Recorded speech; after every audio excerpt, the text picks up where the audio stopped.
We still do 7 NUFC Matters show a week for free. But if you want to help support NUFC Matters, then there are a few ways of doing it. Hit the like button on each live broadcast and video. This helps the channel grow. Hit the subscribe button and select the all notifications bell so you don't miss a single show. If you want to help us financially, then you can join the channel using this button with the membership starting at $1.99 a month. Or you can drop us a donation in the chat using a super sticker. We're also looking for sponsors. If you'd like your brand advertised on the flyers for the show and featured during the ad break, then email john@nufcmatters.com to arrange today.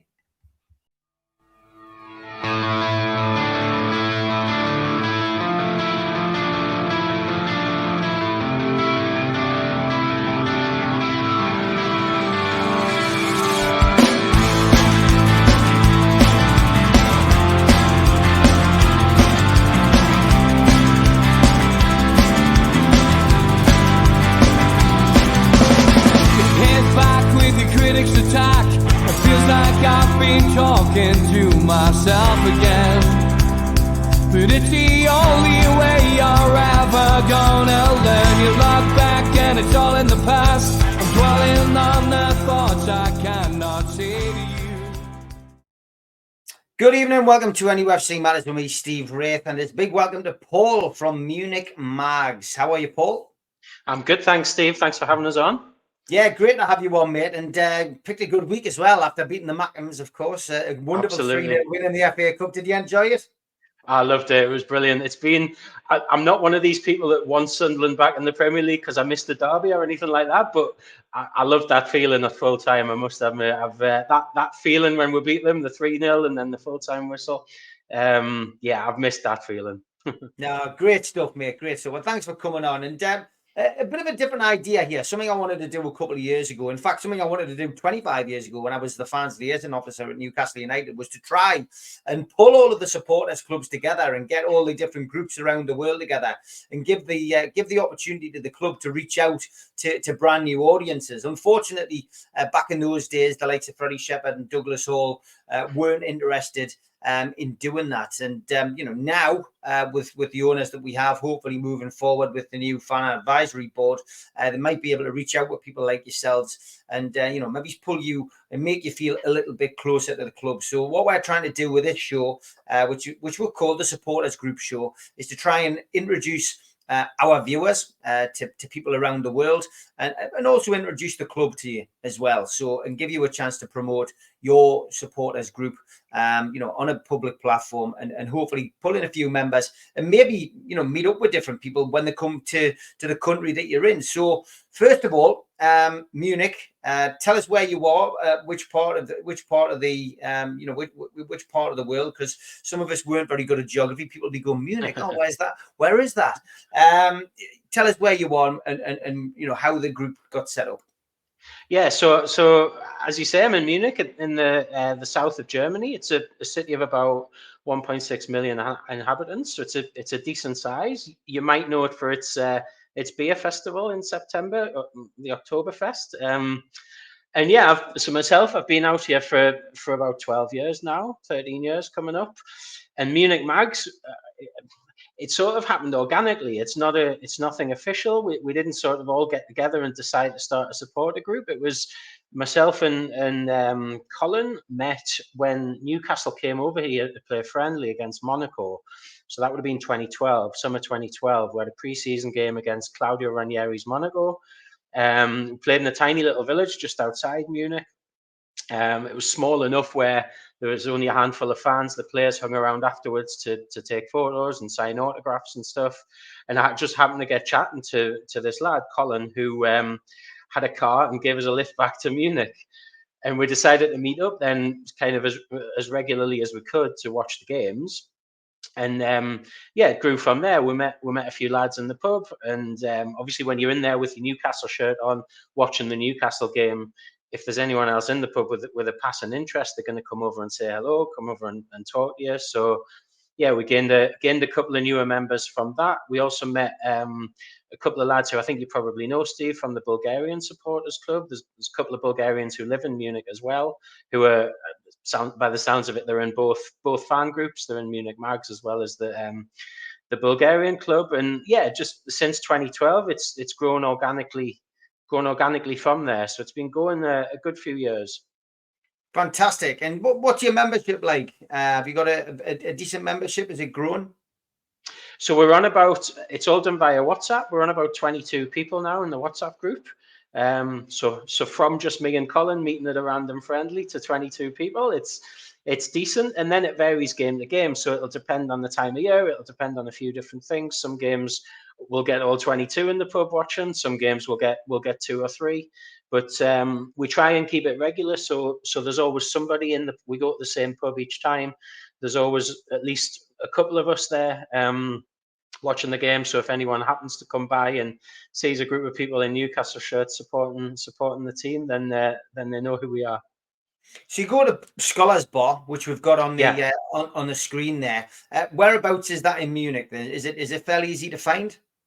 It's dead central. It's it's really reachable by public transport. It's right next to the old town hall in the center of Munich, which is the tourist attraction in Munich. If you visit in Munich, you're definitely going to be checking out the old town hall. And Scholars Bar is about a 3 or 4 minute walk from there. So yeah, it's really easy to find. And obviously, if anyone wants to come join us, they can. You've put our socials on there. They can get in touch. We can give directions or any more information they need to find us. But yeah, we're always in there. We spoke to them at the start of the season and sort of mentioned that we were going to be coming out regularly to watch games, and they've guaranteed that they'll show every Newcastle game that they can. So yeah, that's our new home now. We've been going there. I think since the start of this season, we changed pubs. Now, I did manage to dig up a photograph on the internet. Is this the bar? That's the bar, yeah. That's the place. So we got the flags made for our European tour and our Wembley tour, and yeah, that's our little corner of the pub. That's 2 or 3 weeks ago. That one, I can't remember which game that was. It's a recent one though. Brilliant stuff. The wonders of the internet. So I'm glad that wasn't somewhere completely different. I got that right. No, you've got it. But yeah, I mean, I was just going to ask you. I mean, about the games. It must be hard when you're abroad trying to find somewhere like Scholars Bar that actually puts the games on. And I can imagine as well, when there's people out there who want to watch the Premier League, some people will want to watch Man United, Liverpool, whatever, but it can be sometimes a bit of a battle, I guess, to get the right game on the screen. I know what it's like when I've been away on holiday, but relatively easy, I guess, in Scholars Bar. You've got a good relationship with them. We do now, yeah. I mean, Germany generally is great for sport, right? And it's not like so one of the bugbears about when I'm back in the UK is you can't watch every game, right? I was back over Christmas looking to watch the Luton game and I couldn't find it anywhere, and I forgot that you can't just watch any game. So the huge advantage of living here is that they can show any game you want. So yeah, we're obviously competing with the Man Cities, the Man Uniteds, and the Liverpools of the world, as well as Bayern Munich and Dortmund, obviously. But Scholars is great. It's got about off the top of my head 7, 8 screens, something like that, and they can show different games on each screen. So they're really, really accommodating. They've been great with us since we started watching the games there. Yeah, fantastic, great stuff. Now, I reached out to you because you've got a Twitter page, which we've stuck on the screen there, at Munich Mags. You're also on Insta. Is that how you keep in touch with people? Is that how you've tried to build things up? It is, yeah. So as I mentioned, we've grown really organically, and kind of, I don't want to stereotype here, but a group of about 15 lads aren't always the best organizers in the world, and yeah, we've got somebody now. Carly joined us last year, and since she joined, she's taken on ownership of our social media. So yeah, she looks after the Twitter and the Instagram sites, the Instagram pages, and yeah, she's pretty good at keeping in touch. She's pretty good at putting out photos, and you've just seen a photo there. That's the most recent one. That's from the weekend. So we have a little tradition that we started back in 2012. Was that before every derby game, we'd go for a beer in the Hofbräuhaus, which is the main famous beer hall in Munich. It's the one Right. that the one you'll go and visit if you visit Munich. So yeah, the tradition was we'll have a beer there, and by a beer we mean a large one, right, a liter, and then we'll have a walk to the pub and watch the game. So we reignited that tradition on Sunday, and your previous photo was from that from Sunday. So it's more happy memories. No, fantastic. I did manage to catch this one on your Twitter page as well. A few of your members, of course, out in Paris. We've had that wonderful Champions League journey. I bet for you guys, it was great news to see that Newcastle had qualified for Europe, and then it was just the hope. And they're going to get drawn against somebody that you're gonna get a chance to see Newcastle in the flesh. So did you manage to get tickets for any of the Champions League games? Couple of us got lucky, yeah. So we were obviously all praying to our respective gods for a Bayern Munich Munich tie. We didn't get that, unfortunately, but it was great to have a tie in Germany and Dortmund. And a huge advantage of living in Munich is that Europe's really reachable. It's really easy. So yeah, we got a couple of us got tickets in the home end at Paris and Dortmund and Milan. So yeah, we were represented in all three of the away ties. And that, yeah, we got the flags made. We had the flags in the stadium. It was brilliant. I mean, any Newcastle fan who travelled, either with or without tickets, I'm sure will tell you the same. But it was just an absolutely magic time. It was great to be there, and just brilliant. Yeah, no, fantastic, and hopefully many more European nights to come. I mean, do you get a chance to meet up with other supporters groups who support other teams? Then is there a good relationship with any clubs in particular out in Munich that you've got?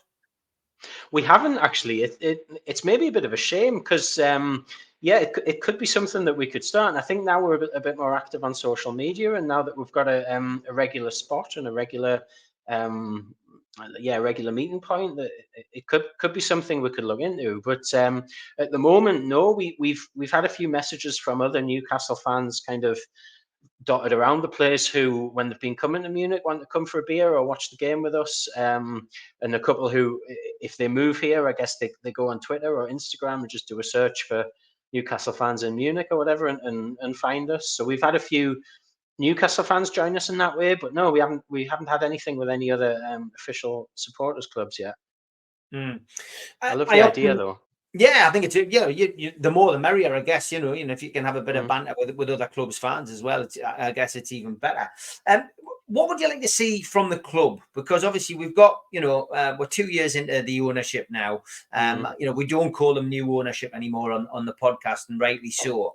Have you had any communication with the club? Have you communicated to them? Have they been in touch with you?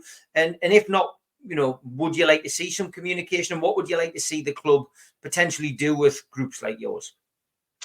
Yeah, it's something I've been thinking about a little bit over the last few days, and so we haven't been super proactive with communicating with the club. But I do think now that since the takeover, we're obviously gaining a lot of fans, and even passive fans. Interest in Newcastle's growing worldwide, not just within Newcastle.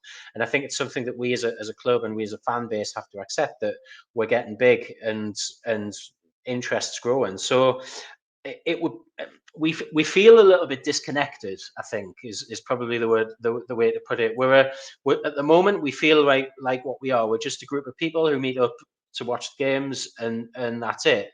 I think it would be great to have some kind of connection with the club, some kind of communication, and I feel that the club can also do something to kind of support networking between the different fan groups as well, and the different fan groups throughout the world. It would be great to know that if Newcastle play Paris next season, we've got a connection with a Parisian fan club, Newcastle fans based in Paris.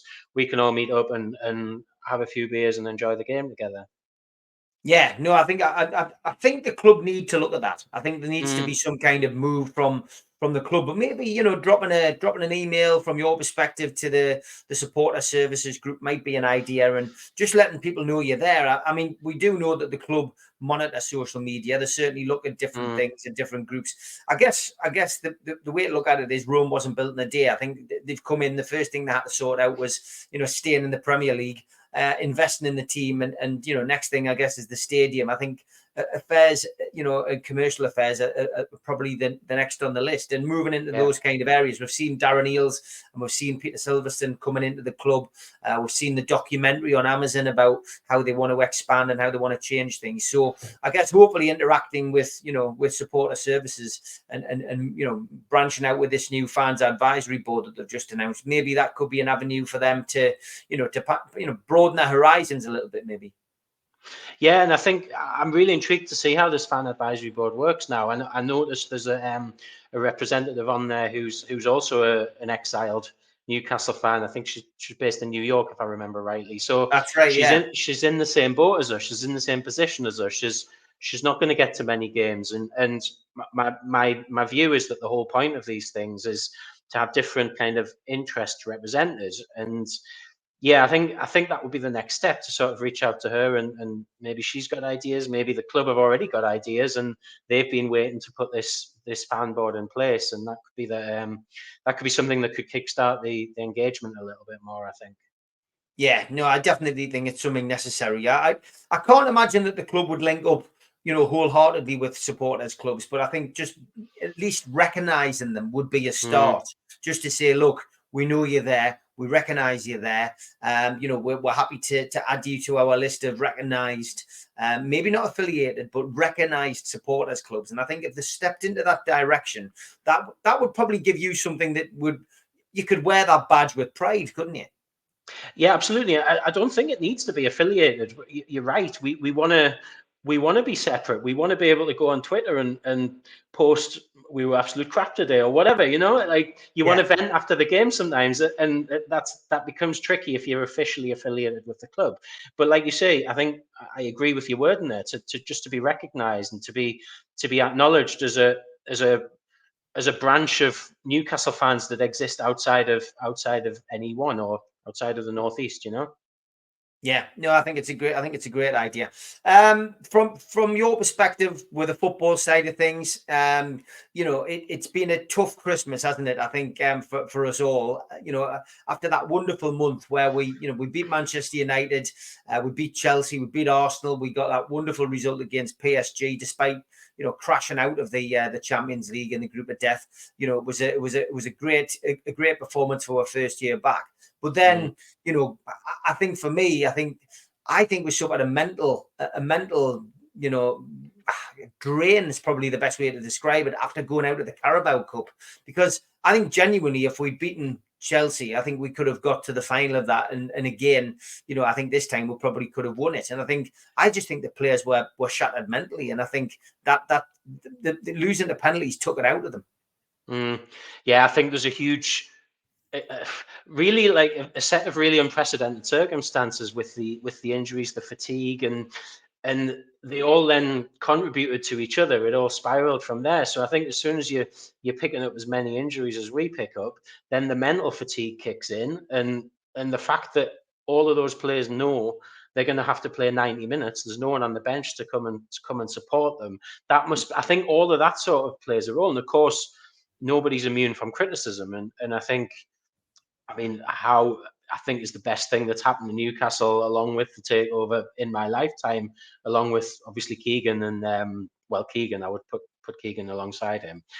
He's not immune to criticism. Some of his decisions, some of his game management, I think you can question, but I certainly don't think that's the main issue. I think, as you say, that the injuries, the fatigue, and you hate to blame bad luck as well, but we've signed a lot of players. We signed quite a few players last summer who were there for this eventuality, but they haven't been available. So someone like Tonali would have come in and replaced an injured player. Someone like Harvey Barnes would have been able to give Anthony Gordon a little bit of a rest. Someone like Jacob Murphy would have been able to give Miggy a rest. And the fact that they're not there means that we're asking Miggy, we're asking Gordon, we're asking Isak to put in 90 minutes of graft twice a week, 3 times a week. And I don't know, I think I'm pretty relaxed about the situation, because I think things will improve. I've got every confidence in Howe, and I've got every confidence in the players, both the fit players and the injured ones, that when they come back, I think we're a great side. I really do. And it's the first time we've had a blip under Howe. It's the first time we've had a real wobble. And he's got the chance now to really put it right. I think the Sunderland game can kickstart it. We can go on. I appreciate we've got 2 tough games in January, but I still think even if we put in performances against Man City and Villa and don't get the results we want, by the end of January, start of February, a couple more players back, and with the confidence of knowing that we can still perform, I think we'll be fine this season. We might not finish top 4, but I think we'll be okay. I think we'll have a strong end of the season. Do you think we probably went too soon? I mean, I think a lot of people say that. Journalists have said it. I've heard a lot of fans say it as well. We qualified for the Champions League probably a couple of years too early. Yeah, I appreciate that, and I think there's something in that. But I think all that means is we act quickly to kind of keep up with our progress. And I know that teams who qualify for the Champions League, their next season after, they tend to finish 8th, 9th. I think there's a statistic that Darren Neal's had. I can't remember if it was 8th or 9th, their average finishing position the year after. So sure, there's something in that. But I also think the squad of players we've got and the manager we've got.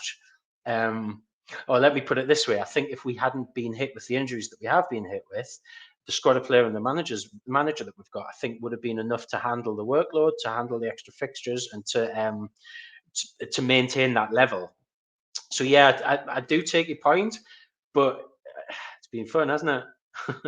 Oh, it's certainly been fun. It's certainly been fun, and I think you're right what you said about Eddie Howe. I think he's definitely got credit in the bank. He kept us up when he came in, and last season was absolutely fantastic. To qualify for the Champions League and get us to a cup final. It was wonderful. This year, we've had a blip. Yeah, we've had a blip, but the season's not over.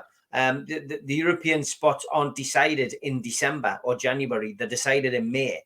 And, disappointing as it was to go out of the Carabao Cup, we've now just won the Northeast Derby, probably the most one-sided Northeast Derby I can remember for many a year. And we've won it comprehensively 3-0. We need a decent cup draw. As we're pre-recording this, we need a decent cup draw tonight. And if we can get a home game, I fancy us against anybody at home. Maybe it's our year for the FA Cup. Who knows? But the season's not over. I think that's the point I'm trying to make. And I think any suggestion that Eddie Howe's job is under threat, I think I think it's laughable. I mean, football changes so quickly, right? I remember 2 weeks ago, I was hearing that Arsenal were going to win the title. They were going to run away with it. Today, I'm hearing that they cannot score. They're however many games without a win, and they'll be lucky to qualify for top 4. So I think you can apply that all across football as a whole. Newcastle were the best team in the league on form for a while. They've had a month, 6 weeks of poor performances and poor results. Some less poor than others, but still not where we'd hope to be. And yeah, as you say, we get a good draw in the cup, put in a couple of good performances and pick up some points in the league and go on a cup run, then who knows where we can go this season. You say the season's not over. I totally agree, and I think this could be a really great start to the second half of the season if we can take the momentum from this derby and carry it forward. Kieran Trippier was back, and he was back.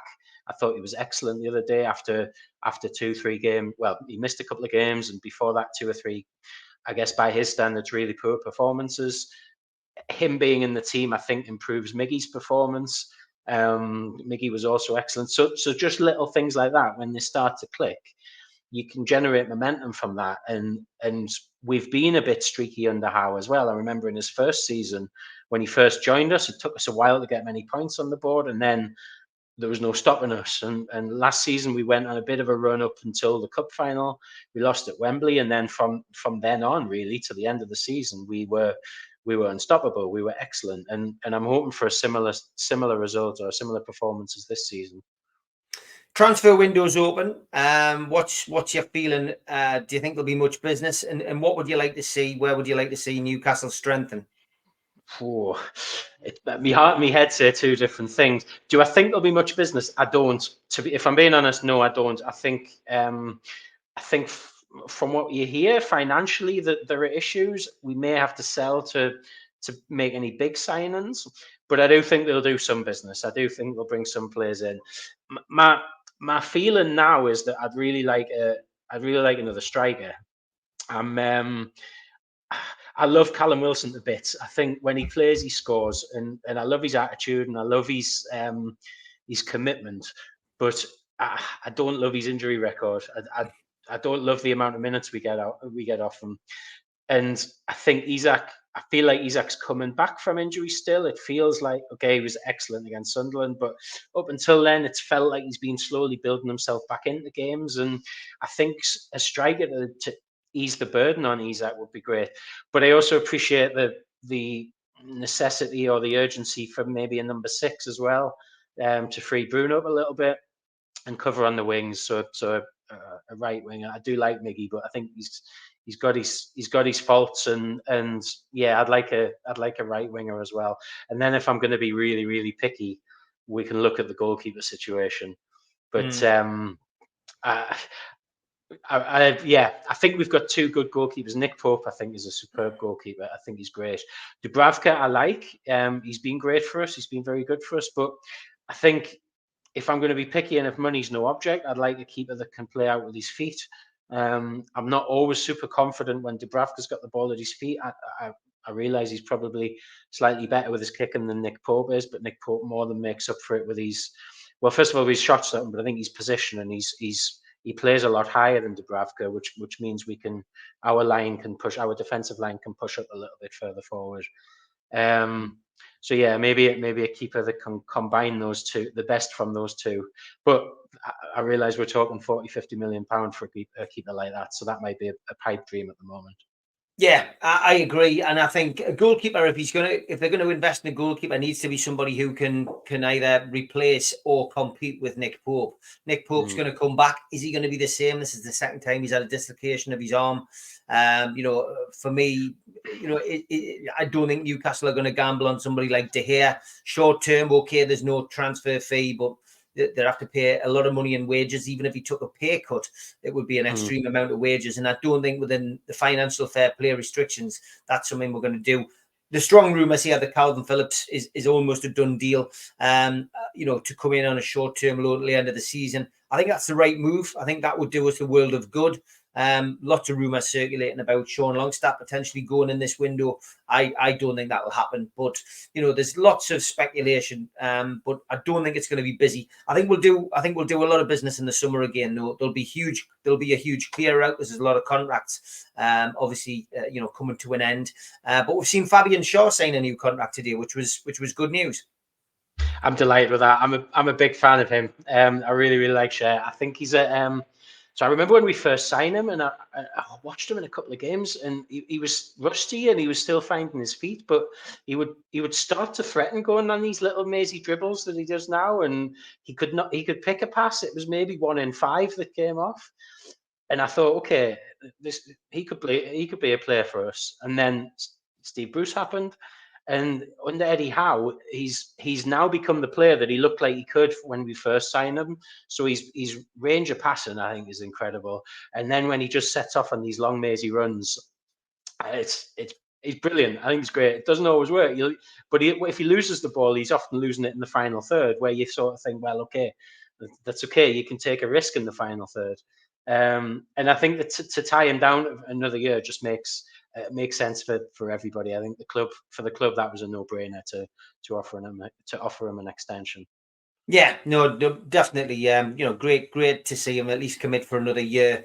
I think we might see 1 or 2 more players commit again for another year, because Eddie Howe certainly likes the dressing room as he has it now, and it'll be interesting to see. Interesting to hear as well, Fabian Shaw in his interview today saying that he's taking a sports psychology exams, and he's certainly looking at a career after football. So retirement certainly on his mind, but he says he wants to play for a few more years yet. So we will, we'll hopefully see him in a black and white shirt for a couple of more years to come. Okay, so we're coming towards the end of the program. Just want to ask you where you see Newcastle finishing this season. I think if we're going to run, I think we've got a chance of 5th, an outside chance of 5th. That's me being optimistic. If I'm going to be realistic, I think maybe 6th, 7th, but a cup run. I think it obviously depends on the draw, but I'd love to see a cup run. I'd love us to get that monkey off our back. We're not going to. I don't think we'll finish 4th now this season. We haven't got the Champions League second half of the season, so we haven't got those extra fixtures. let's smash the cup. Yeah, great stuff. And where can people find you, Paul? Just one more shout out for where people can find you on social media and where people can meet you and when at Scholars Bar. Sure. So yeah, the socials are there. So on Instagram, we're at Munich_mags. And on Twitter, we're at Munich Mags all together. We meet at Scholars Bar for every game. Scholars Bar have confirmed that. But we're also, we'd love to connect with fan groups from all over the world. So if you want to connect, drop us a follow, drop us a message. We'd love to connect. We'd also love to connect with anyone who happens to be passing through Munich and wants to watch a game together, or even just wants to have a pint together. Yeah, when you live abroad, it's always nice to hear a Geordie accent every now and then, and it's nice to talk about common interests and talk about football. So yeah, we're delighted to connect with anyone who's passing through Munich or who wants to come and visit. Paul, it's been an absolute pleasure having you on, mate. Great to hear from you. Thanks for being the first to come onto this particular program and push the Munich Mags. And one thing's for sure, if I'm in Munich, I'll definitely look you up, mate. But for now, thanks for joining us, Paul. Take care, mate. Pleasure, Steve. Thanks very much. A big thanks to all our sponsors: Skips and Bins, telephone 0800 25 45 25 3, email inquiries at skipsandbins.com, website skipsandbins.com, easy contract free and pay-as-you-go waste collection. Thanks again to Mr. Vicky's Sauces, handmade in Cumbria. If you'd like to order some, then give them a call on 01768 210 102. Go to the website mrvickies.co.uk or drop them an email, info@mrvickies.co.uk. A big thanks to United Group Travel. They're a family firm based in Morpeth with pickups throughout the northeast. No strangers on our tours, just people you haven't met yet. They've got a presence on Facebook and a website, unitedgrouptravel.com. If you want to make a booking, give them a call on 01670 632 460 or mobiles 0791 666 4174 0795 71 41654. Thanks to Darren Baldwin Funerals, independent funeral directors. Let us look after you in your time of need. They're based on Old Durham Road in Gateshead, and you can contact them at their website, darrenbaldwinfunerals.co.uk. Email darren@darrenbaldwinfunerals.co.uk or give them a call, 0191 478 2730. A big thanks to Media Arts for all the help with the technical side of things. And a big thanks to New Workwear. You can find them at newworkwear.com. If you want to help the channel, hit the thumb up to subscribe, hit the subscribe button, and share to your other social media. You can also pay a one-off fee of £25 to get a scarf, a cup, a pen, and a membership card. Go to the website, nufcmatters.com, and click membership, or put your smartphone over this QR code. We also support the food bank on this channel. If you want to make some donations virtually, go to nufcfansfoodbank.co.uk and make a donation today. We're also a podcast on Spotify, iTunes, and other podcast providers. Just search NUFC Matters. I'm also a part of the Northeast Footy Brekkie Show. You can listen to that Monday to Friday, 7 till 9 at thetuneuk.com. We've also got an event coming up next year. It's in January the 19th at the Tyneside Irish Centre. It's an evening with Nobby Solano. Tickets are available on Voucher for £20. Don't forget, Supermac and Gibbo do every pre-match at Louis Liquor Store. It's free entry, children welcome, and there is great food by Fed's Fried Chicken. They're usually on pre-match and sometimes post-match at Louis Liquor Store.